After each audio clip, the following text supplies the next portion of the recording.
Shalom. Apa kabar semuanya? Saya berharap saya tidak masalah ketika saya lepas masker. Saya udah negatif karena sebelum kesini saya udah swab dulu saudara. Puji Tuhan. Sekali lagi apa kabar semuanya? Ya puji Tuhan. Saya bersyukur sekali saya bisa di tengah-tengah saudara. Setelah kurang lebih 2 tahun kita berpisah, 2 tahun kita tidak berjumpa. Karena kita tahu ada pandemi yang kita hadapi bersama-sama dan kita lewati bersama-sama. Dan ketika kita bisa melewatinya itu semua karena anugerah Tuhan, setuju? Ya, karena kasih dan kuasa Tuhan yang dinyatakan dalam kehidupan pribadi kita. Dan saya percaya sekali ketika kita sudah menerima kasih dan Tuhan yang dinyatakan dalam hidup kita, kita pula juga harus mulai mempertanggungjawabkan apa yang Tuhan percayakan dalam hidup kita lebih baik lagi. Setuju? Ya. Jadi hari ini kita akan belajar sesuatu yang sangat sederhana sekali. Sebagai reminder dalam kehidupan pribadi kita sebagai gereja Tuhan di muka bumi ini saudara. Ada tugas dalam kehidupan pribadi kita sebagai orang percaya yang juga notabene adalah gereja-gerejanya Tuhan yang Tuhan tempatkan di muka bumi ini saudara. Judul dari khotbah saya adalah benar tapi salah. Ya, benar tapi salah. Kita ini saat ini banyak sekali yang memahami prinsip raja, tapi kita nggak mengalami raja. Nah, ini masalah saudara. Kita memahami prinsip tentang raja, tentang Tuhan.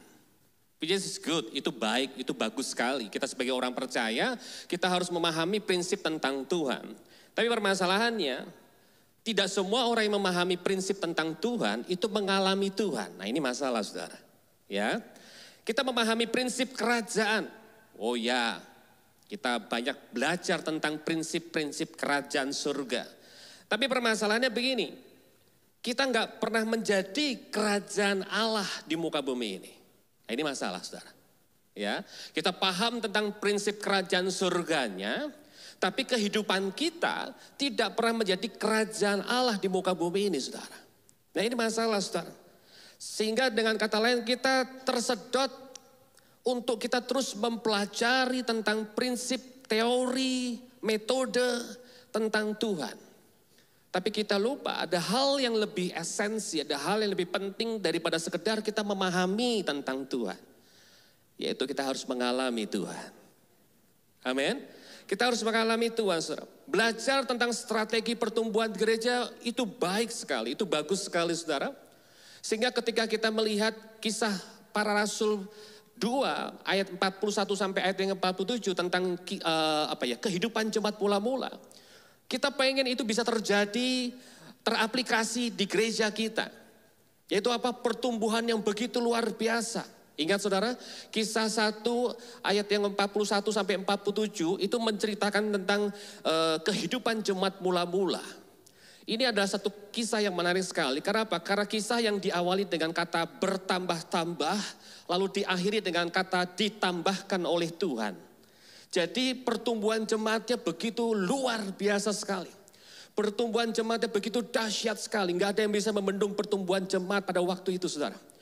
Oh Tuhan percayakan jiwa-jiwa baru begitu dahsyat sekali. Bukankah ini yang diharapkan oleh gereja-gereja Tuhan di akhir zaman? Betul saudara? Ada pertumbuhan yang dahsyat. Dan akhirnya kita mulai belajar, kok bisa ya jemaat mula-mula ini pertumbuhan jemaatnya begitu luar biasa sekali. Nah kita mulai mempelajari apa saja yang dilakukan oleh jemaat mula-mula sehingga Tuhan itu tidak sayang-sayang untuk menambah-nambahkan, mempercayakan jiwa-jiwa di kehidupan mereka, dalam pelayanan mereka saudara. Karena luar biasa, nanti saudara bisa baca di rumah, kisah 2 ayat 41 sampai ayat yang 47. Diawali dengan kata bertambah-tambah, diakhiri dengan kata ditambah-tambahkan oleh Tuhan. Jadi Tuhan tidak sayang-sayang untuk mempercayakan jiwa-jiwa baru.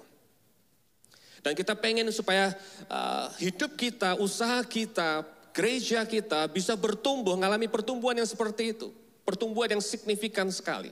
Pertumbuhan yang begitu luar biasa sekali. Ada revival yang terjadi dalam kehidupan pribadi kita. Kita pengen itu terjadi, makanya kita pelajari metodenya.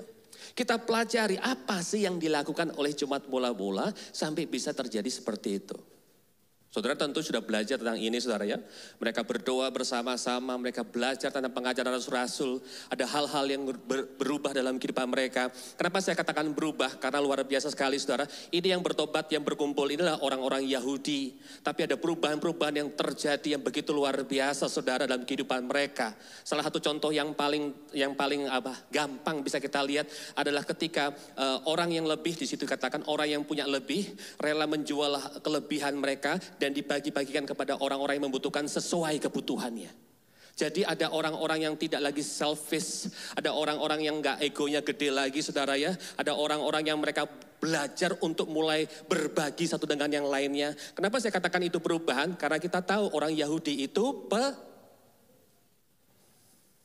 saudara yang ngomong ya, pedit, orang mah Sunda bilang pedit, pelit.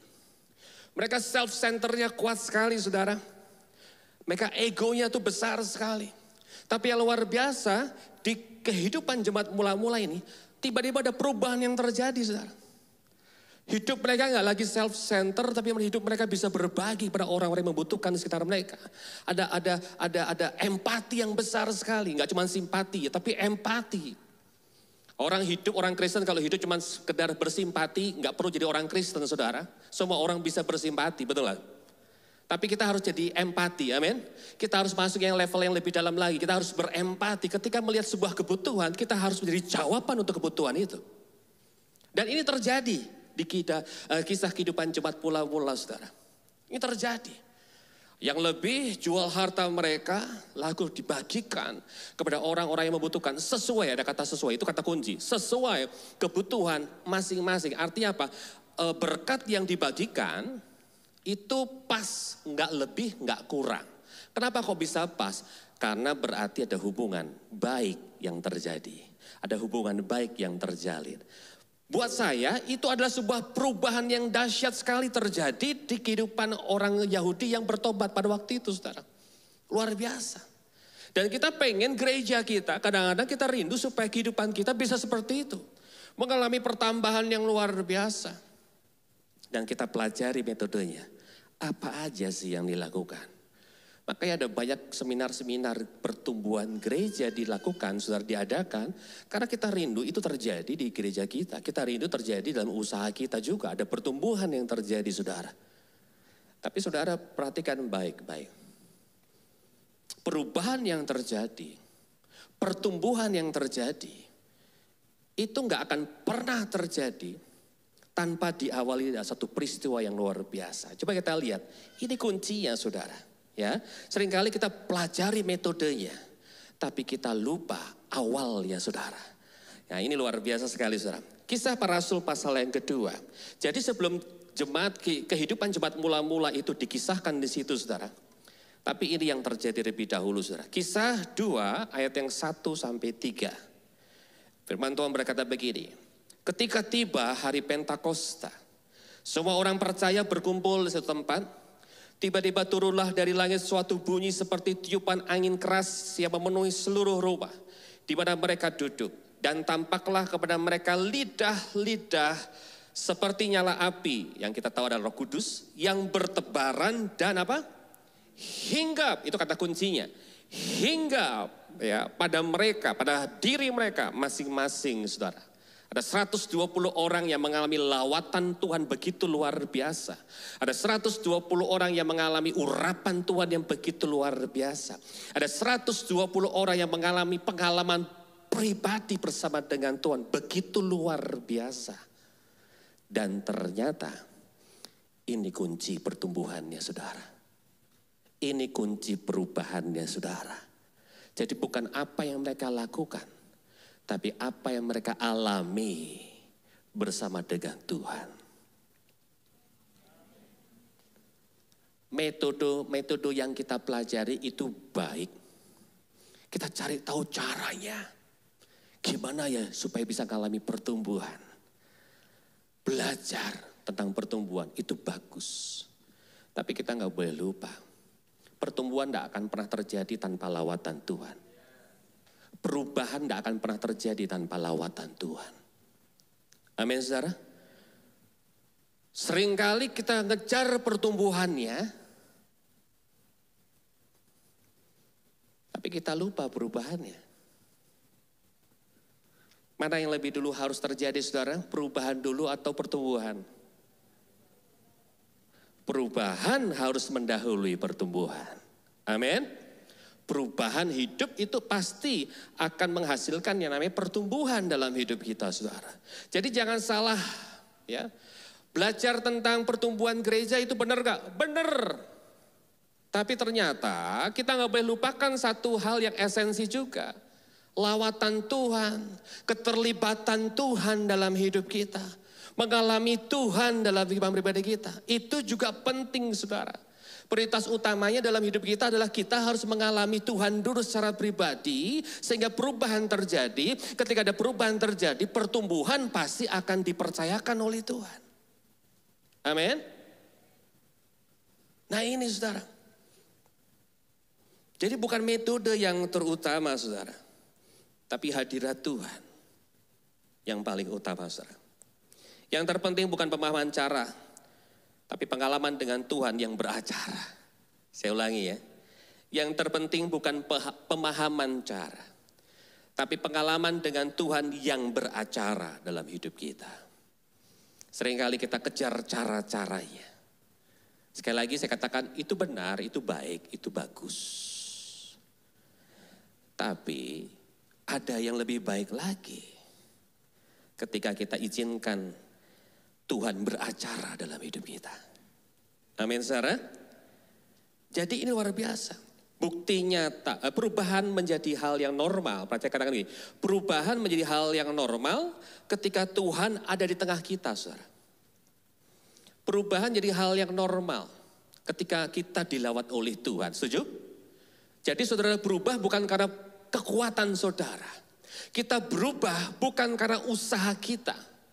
Tapi ya perubahan itu terjadi ketika apa? Karena ada kuasa Tuhan dalam hidup kita. Amin saudara. Dan ini penting sekali kita pahami dulu saudara. Kita berusaha untuk bisa bertumbuh dan berubah. Tapi kita lupa tidak ikut sertakan kuasa Tuhan dalam hidup kita untuk mengubahkan hidup kita saudara. Ya, jadi perubahan menjadi hal yang normal ketika Tuhan ada di tengah kita. Ya, perubahan menjadi hal yang normal. Jadi hal yang normal tuh ya biasa aja, nggak butuh effort gitu loh. Seberapa sering dalam hidup kita berusaha untuk mengubah hidup kita. Kita tahu itu nggak benar dan kita pengen berubah menjadi lebih baik lagi, tapi gagal terus. Pernah nggak gitu? Sering kali ya. Kita pengen jadi lebih baik lagi, tapi semakin kita kepengen jadi lebih baik lagi, semakin gagal yang kita alami saudara. Tapi seharusnya gini loh, perubahan itu menjadi hal yang normal ketika apa? Ketika Tuhan hadir di tengah hidup kita. Ketika kita mendahulukan mengalami Tuhan. Ketika kita fokus untuk hadirat Tuhan itu menjadi sesuatu yang benar-benar hal yang utama dalam hidup kita saudara. Oh saya yakin, saya percaya yang membuat kita berubah bukan kekuatan kita. Tapi membuat kita bisa berubah karena Tuhan turut campur. Haleluya. Amin. Karena Tuhan turut campur. 2 Korintus 3 ayat yang ke-18, coba kita lihat bersama-sama. 2 Korintus pasal yang ketiga ayat yang ke-18. Dan kita semua mencerminkan kemuliaan Tuhan dengan muka yang tidak berselubung. Kita semua, katakan saya, kita semua. Kita semua, semua orang percaya. Mencerminkan kemuliaan Tuhan dengan muka yang tidak berselubung. Dan karena kemuliaan itu datangnya dari Tuhan. Perhatikan baik-baik di sini. Bahasanya, kalimatnya.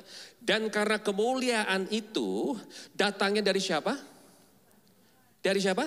Dari Tuhan yang adalah roh ya. Jadi kemuliaan itu datangnya dari Tuhan, bukan karena usaha kita, bukan karena rekayasanya kita. Enggak, bukan itu.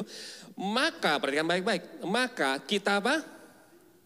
Diubah. Bukan berubah, tapi kita diubah menjadi serupa atau semakin serupa dengan gambarnya dalam kemuliaan yang semakin besar.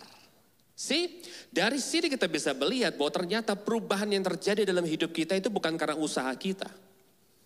Tapi kita diubah oleh siapa? Oleh Tuhan. Pada waktu apa? Pada waktu kita punya hubungan yang berkualitas dengan Tuhan. Karena gini, kemuliaan itu datangnya dari Tuhan yang adalah roh. Haleluya. Jadi seberapa kita punya hubungan yang berkualitas, keintiman yang berkualitas dengan Tuhan, sebesar itu pula lah seharusnya perubahan demi perubahan hidup terjadi dalam hidup kita. Seberapa kita punya hubungan intim dengan Tuhan yang berkualitas dan semakin berkualitas, semakin mengalami Tuhan, semakin pemahaman tentang Tuhan dan pengalaman dengan Tuhan seimbang, maka semakin besarlah perubahan yang terjadi dan semakin besarlah pertumbuhan yang kita alami dalam hidup kita. Amin, saudara. Jadi yang dikejar pertama kali bukan metodenya, bukan caranya.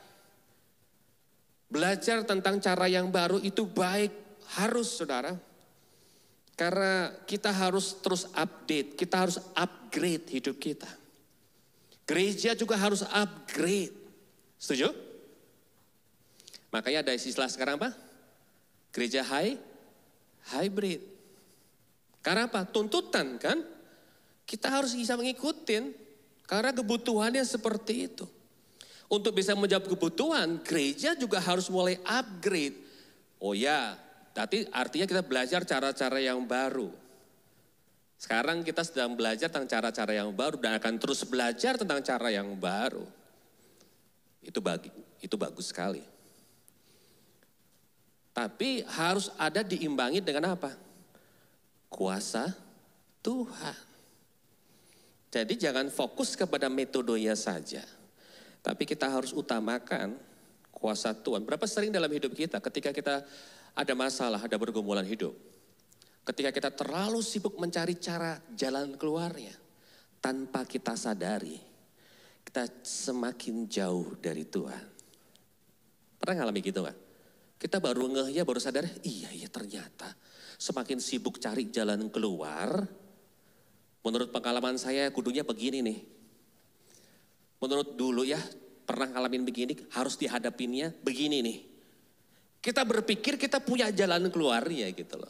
Kita berpikir kita tahu caranya. Tapi semakin kita mencari cara, tanpa kita sadari ternyata membuat kita semakin jauh dari Tuhan loh. Tapi yang luar biasa begini, ketika kita semakin mengutamakan Tuhan dulu, semakin kita mencari Tuhan dulu, ketimbang alih-alih mencari cara-caranya atau metodenya. Saya percaya pada waktu kita semakin mencari Tuhan terlebih dahulu, maka Tuhan akan justru berikan cara yang terbaik dalam hidup kita. Cara-cara yang baru itu muncul pada waktu kita ngalamin Tuhan secara pribadi. Iya, ada hikmat yang baru. Ada hikmat-hikmat yang Tuhan percayakan dalam hidup kita. Saya percaya Pak Gembala juga nggak tiba-tiba bisa langsung punya acara seperti ini untuk bisa memfasilitasi jemaat di tengah-tengah pandemi. Betul? Oh iya, nggak tiba-tiba langsung kepikiran gitu. Tentunya butuh hikmat dari Tuhan. Gimana cara untuk memulai sesuatu supaya jemaat tetap terfasilitasi di tengah-tengah kondisi pada waktu itu kita nggak bisa ibadah onsite sama sekali. Dan pada waktu saya percaya pada waktu kita melibatkan Tuhan dari setiap cara yang akan kita kerjakan ke depannya, saya percaya Tuhan sertai, Tuhan berkati, Tuhan bukakan jalan. Amin, saudara. Nah ini saudara. Jadi perubahan itu akan terjadi pada waktu kita melibatkan Tuhan. Makanya penting sekali saudara, kita harus paham bahwa ternyata perubahan dalam hidup kita ini bukan karena usaha kekuatan kita. Tapi semua karena Tuhan yang mengubahkan hidup kita. Dan bagaimana Tuhan bisa mengubahkan hidup kita pada waktu kita punya hubungan intim yang berkualitas dengan Tuhan. Karena firman Tuhan jelas berkata begini, dan karena kemuliaan itu datangnya dari Tuhan yang adalah roh. Artinya pada waktu manusia rohani kita ini semakin dikuatkan. Manusia rohani kita ini semakin diperhatikan. Manusia rohani kita semakin dibangun.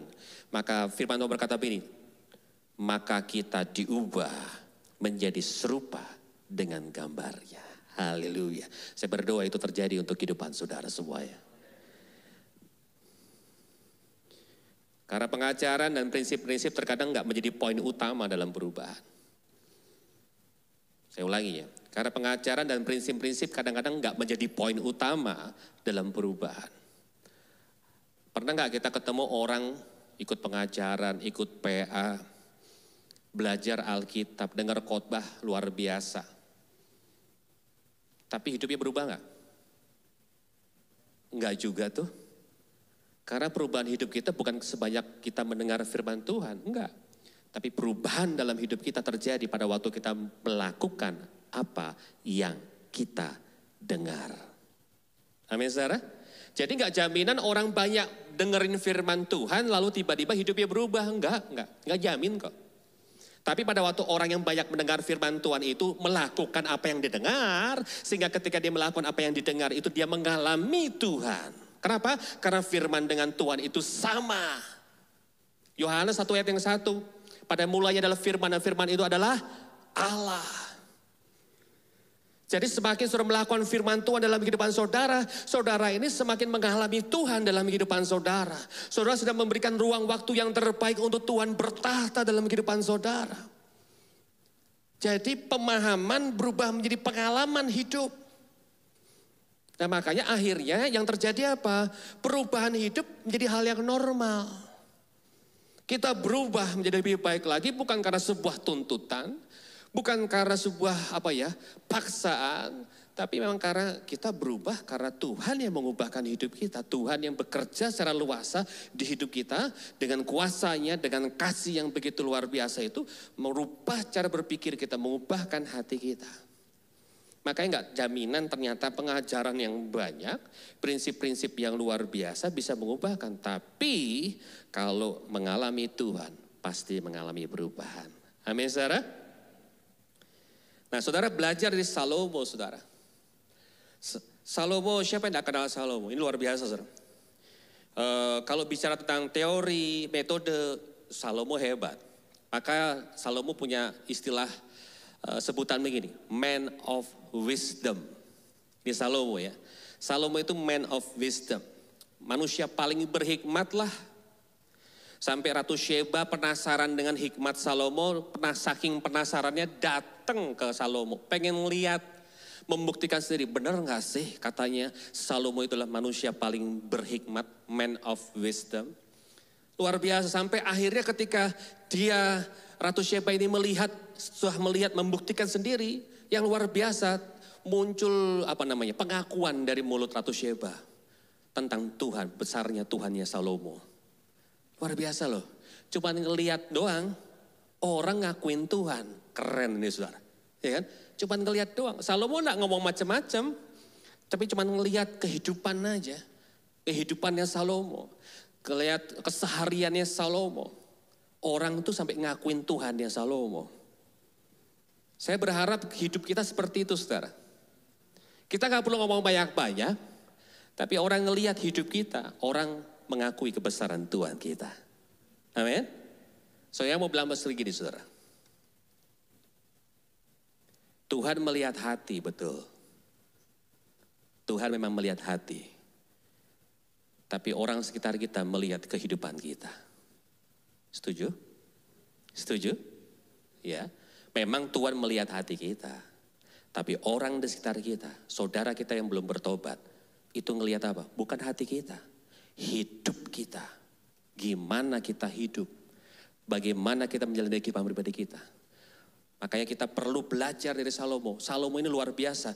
Ratu Sheba cuma datang ngelihat aja. Salomo gak banyak-banyak bicara, tapi dia ngelihat terbukti. Akhirnya Ratu Sheba, benar Tuhan lu luar biasa katanya. Tuhan kamu Tuhan yang dahsyat. Mengakui Tuhannya. Nah saudara ini luar biasa. Salomo tuh hebatnya luar biasa saudara. Bahkan saking hebatnya, saudara tahu gak? Zaman pemerintahan Salomo tuh gak ada kejahatan. Ini satu-satunya musim zaman pemerintahan yang gak ada kejahatan. Ini Salomo. Coba kita lihat, 1 Raja-Raja pasal yang kelima ayat yang keempat saudara. 1 Raja-Raja 5 ayat yang keempat. Ini luar biasa sekali. Saking hebatnya Salomo itu loh. Ini pemimpin yang berhasil saudara sebetulnya. Tetapi sekarang Tuhan Allahku telah mengaruniakan apa? Keamanan kepadaku di mana? Di mana-mana. Tidak ada lagi lawan dan tidak ada lagi malapetaka menimpa. Keren banget saudara. Dalam pemerintahan Salomo gak ada yang namanya kejahatan, gak ada yang namanya malapetaka. Bukankah itu hal yang luar biasa saudara? Betul gak? Karena Tuhan ini mengaruniakan kepada Salomo keamanan, ya, dan tidak ada lagi lawan dan tidak ada malapetaka selama Salomo memerintah. Oh, Salomo itu man of wisdom, disayang Tuhan luar biasa, ya, hebat. Hanya saja, nah ada hanya. Jadi yang dilakukan oleh Salomo benar nggak? Oh benar. Tapi ada hanya. Kalau udah mulai ada hanya, ini repot nih. Hanya saja sayang Salomo mengakhiri hidupnya dengan mengenaskan. Betul nggak? Coba kita lihat. Gimana sih dia mengakhiri kehidupannya? 1 Raja-Raja pasal yang ke-11. Ayat yang ketiga dan 4. Apa yang menyebabkan dia mengakhiri kehidupannya dengan mengenaskan? Ia mempunyai 700 istri dari kaum bangsawan dan 300 gundik. Istri-istrinya itu menarik apa? Hatinya dari siapa? Daripada Tuhan. Sayang sekali. Padahal dia mengawali dengan hal yang baik. Sebab pada waktu Salomo sudah tua, istri-istrinya itu mencondongkan hatinya kepada Allah-Allah lain. Sehingga ia tidak dengan sepenuh hati berpaut kepada Tuhan Allahnya. Seperti Daud ayahnya. Sayang banget ya. Sayang sekali. Ketika dia semakin tua, justru semakin menjauh dari Tuhan. Seharusnya kita semakin tua, semakin mendekatkan diri kepada Tuhan.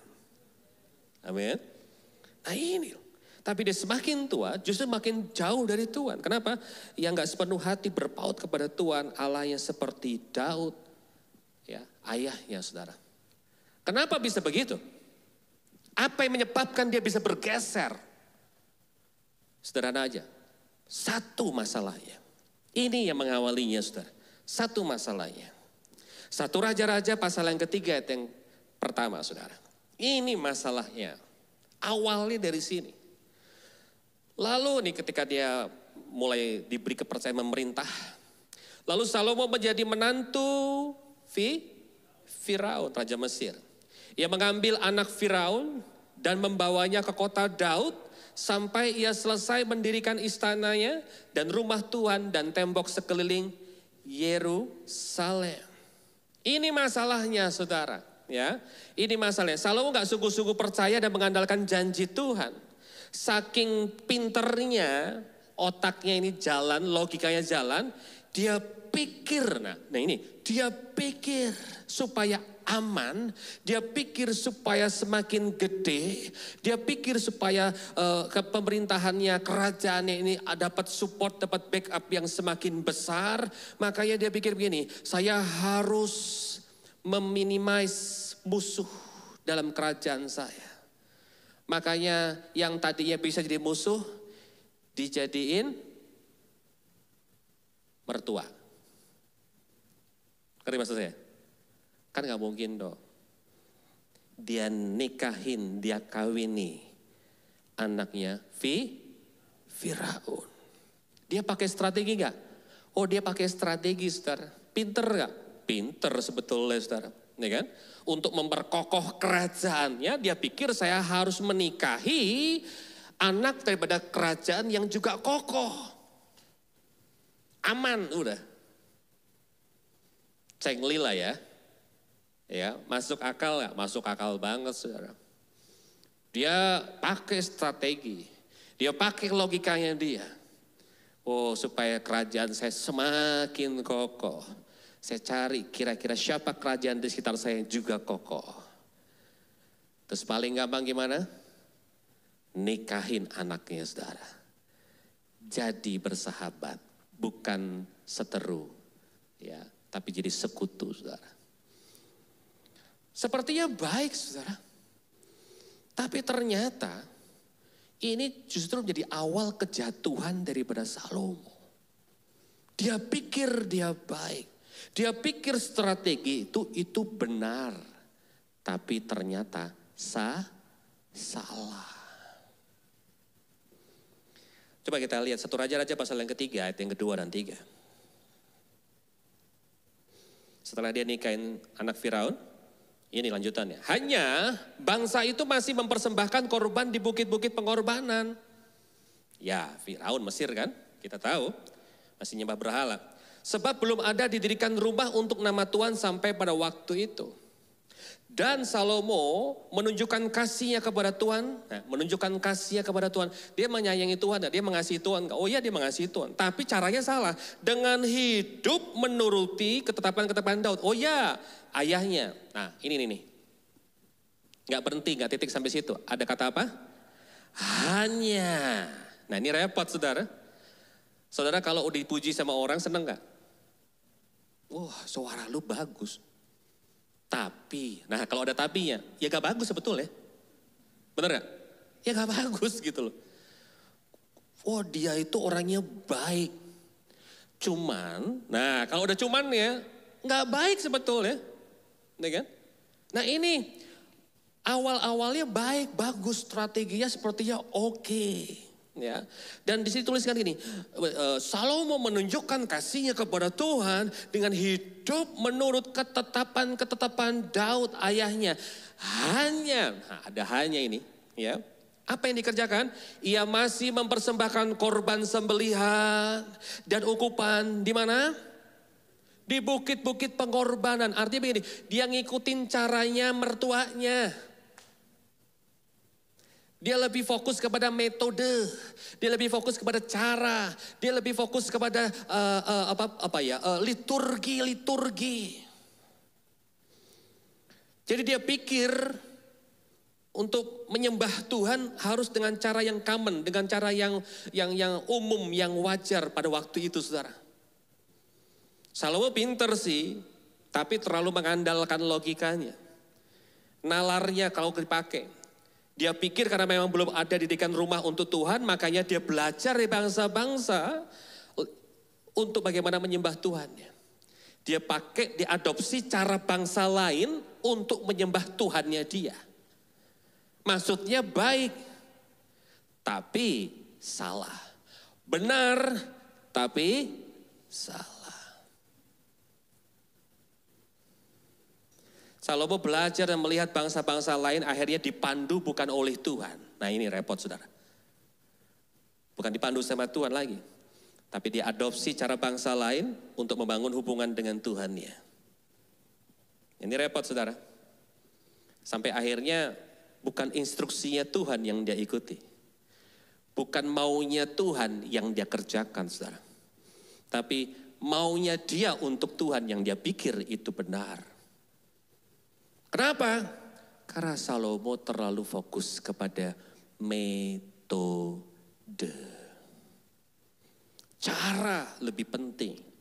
Maka cara yang pertama dia pikir saya harus nikahi kerajaan yang kokoh. Supaya kerajaan saya semakin kokoh. Perhatikan baik-baik. Salomo, yang dilakukan Salomo berbeda dengan yang dilakukan oleh ayahnya Daud. Pada masa Daud, bangsa Israel dalam setiap peperangan selalu mengalami kemenangan. Bukan karena mereka hebat dalam perang, saudara. Tapi karena memang kebiasaan Daud yang memelihara hadirat Tuhan. Karena kebiasaan Daud yang mendahulukan hadirat Tuhan. Kebiasaan Daud yang biasa memuji Tuhan dan menyembah Tuhan. Itulah sebabnya Daud lebih terkenal bukan sebagai raja sebetulnya. Tapi sebagai sebutan apa? Worshipper. Penyembah, pemazmur, saudara. Beda, kalau Daud sebelum melakukan segala sesuatu ini dan itu, dia cari hadirat Tuhan, saudara. Kadang-kadang dia tidak tahu caranya, tapi dia utamakan hadirat Tuhan. Dan akhirnya dia mendapatkan cara yang terbaik. Amin, saudara? Makanya dia lebih suka disebut sebagai penyembah, sebagai pemazmur, sebagai worshipper, saudara. Tapi yang luar biasa kita lihat ketika Daud mendahulukan hadirat Tuhan di atas segalanya.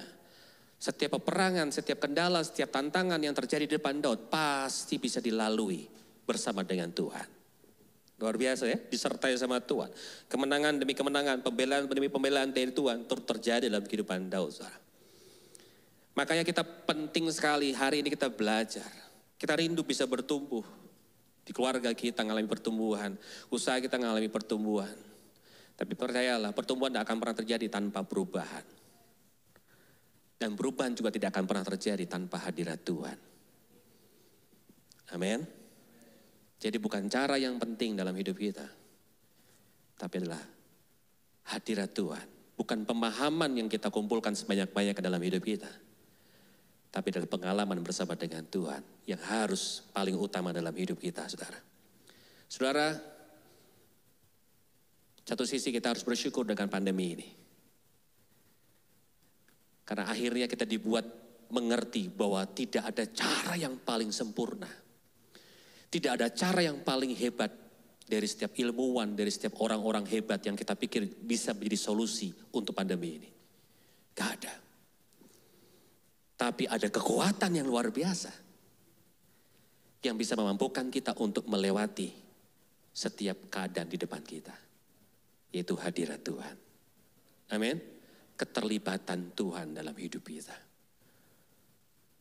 Jadi dibuatlah kita mengerti bahwa ternyata kadang kita dibuat gak ngerti bagaimana caranya. Gak masalah. Bukan cara yang terbaik, yang terpenting. Tapi keterlibatan Tuhan yang paling penting dalam hidup kita. Bukan bagaimana cara menghadapinya. Tapi berjalan dengan siapa itu yang lebih penting, saudara. Amin, saudara. Jadi hari ini kalau sampai titik ini saudara masih ada di tempat ini. Dan kita masih bisa belajar firman Tuhan bersama-sama. Saya percaya sekali ini bukan karena kita hebat kok. Bukan karena kita tahu gimana cara ngadepin pandemi dari tahun 2020 sampai 2021 ini. Bukan. Kita jujur kita nggak bisa kok. Pernah ngalamin nggak waktu awal-awal pandemi? Kita sempat berpikir. Kita nggak akan bisa ngelewatin. Pernah kepikir begitu? Pernah kan? Kita sampai udah gak bisa pikir lagi deh. Udah gak tahu gimana caranya. Pasti semua orang pernah ngalami hal seperti itu. Tapi toh ternyata, ini luar biasa. Kita dimampukan oleh Tuhan untuk bisa melewati. Amin. Oh, ini luar biasa. Jadi ternyata yang terpenting bukan cara kok. Cara dipakai sama Tuhan untuk membuat kita bisa bertahan. Ya betul. Tapi kekuatannya dari siapa? Dari Tuhan. Amin. Perintah pertama yang Tuhan berikan buat manusia, beranak cuculah dan penuhilah muka bumi ini, berkuasalah atas dunia. Perintah dikasih sama Tuhan. Tapi sebelum perintah itu diberikan kepada mereka, kepada manusia, perhatikan baik-baik. Kalimatnya disertai, diawali dengan kata ini, kalimat ini. Maka Allah memberkati mereka. Sebelum dikasih perintah, dikasih berkatnya dulu. Sebelum dikasih perintah, dikasih urapannya dulu. Sebelum dikasih perintah, dikasih hadiratnya dulu. Ngalamin hadiratnya dulu. Karena perintah untuk beranak cucu dan penuhi bumi dan menguasai, mengelola dunia ini tidak mudah, betul lah. Gak gampang, saudara. Dan Tuhan tahu dan itu gak mudah. Ketika itu gak mudah, maka dia memberikan modal utamanya. Itu hadirat Tuhan. Blessingnya dia. Urapannya dia. Amin, saudara. Nah, ini penting sekali dalam hidup kita. Sekali lagi, hal yang simple. As a reminder dalam hidup kita. Bahwa jangan terlalu fokus mengejar, mencari cara-caranya. Karena kadang cara justru membuat kita jauh dari Tuhan. Tapi ketahuilah pada waktu kita semakin mendekat kepada Tuhan. Maka Tuhan akan berikan cara yang terbaik. Yang dunia tidak pernah bisa berikan dalam hidup kita. Amin. Salomo, man of wisdom, dia punya banyak cara untuk menyiasati, bikin strategi. Tapi akhirnya dia jatuh gara-gara caranya dia. Tapi ayo, sekali lagi, biarlah apa yang akan terjadi 2022 ke depan. Kita tidak perlu tahu apa yang akan terjadi. Tidak perlu tahu cari-cari tahu begitu, saudara ya. Tidak perlu mencari-cari tahu maksud saya. Tidak perlu, saudara. Tapi semakin cari Tuhan, semakin awali segala sesuatu dengan Tuhan, semakin tenggelam, diam di dalam hadirat Tuhan. Karena memang itulah kekuatan kita. Dan saya percaya Tuhan akan memberikan hikmat surgawi yang terbaik untuk kita bisa melewati 2022 dengan kilang gemilang. bersama dengan Tuhan. Beri kemuliaan bagi Tuhan kita. Haleluya. Terima kasih Tuhan, hamba-Mu berhenti berbicara, tapi hamba percaya Roh Kudus tidak pernah berhenti berkarya. Lanjutkan karya-Mu dengan ajaib Tuhan. Dalam nama Yesus. Haleluya. Amin.